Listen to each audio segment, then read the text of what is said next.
សួស្តីបងប្អូនថ្នាក់ទី8ទាំងអស់គ្នាថ្ងៃនេះត្រឡប់មកជួបលោកគ្រូសាជាថ្មីនៅកំណែលំហាត់ទី5នៅក្នុងសិភៅពុំរបស់យើងមេរៀនអគ្គិសនីអញ្ចឹងនៅក្នុងហ្នឹងគឺគេថាគេមានអំពែម៉ែត្រដែលមានតម្លៃ5អំពែហើយជាមួយនឹងវ៉ុលម៉ែត្ររបស់យើងគឺមានតម្លៃ3វ៉ុលអញ្ចឹងនៅក្នុងហ្នឹងគឺគេឲ្យកណនី resistance អញ្ចឹង resistance របស់យើងគឺតាំងដោយអក្សរ R អញ្ចឹងអូនឯងមើលដើម្បីរក resistance បានដែលមានគេមានបំរាប់តង់ខ្យងហើយនឹង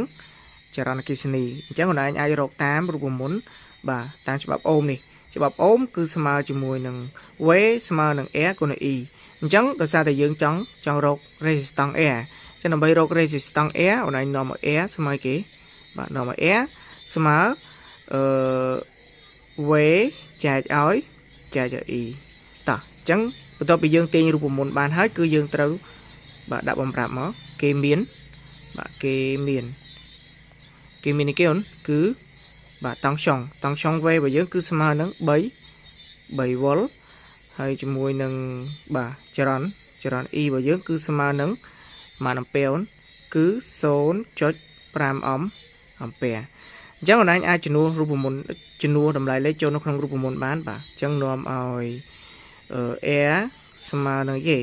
បាទជំនួសតម្លៃលេខមក V ប៉ុន្មាន V គឺ3វ៉ុលចែកឲ្យ 0.5 អញ្ចឹងនៅក្នុងនេះគឺអូនឯងចែកមក3ចែកឲ្យ 0.5 វាបាន30ចែក5អញ្ចឹងវាស្មើនឹងជាមួយនឹង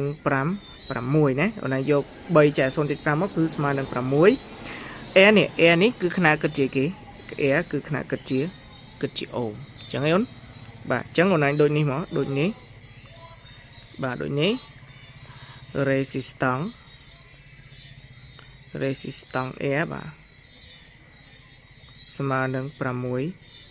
អូមបាទនេះខ្ញុំឡើយហើយយើងអាចបញ្ជាក់ຂະຫນາດរកេបន្តិចបាទយើងអាចបញ្ជាក់ຂະຫນາດរកេបន្តិចមកតោះអញ្ចឹង V នេះគិតជាគេអូន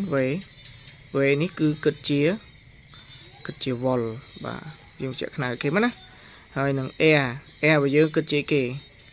R គិតជាអូមហើយ E បាទ E គិតជាអំពែ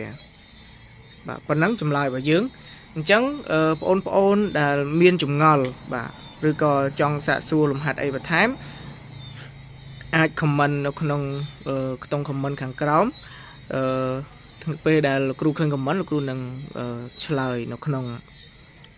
comment នឹងឯងបាទហើយបងប្អូនដែលមកថ្មីកុំភ្លេចចុច subscribe អ្នកមួយផងបាទអរគុណច្រើនជួបគ្នានៅវីដេអូក្រោយ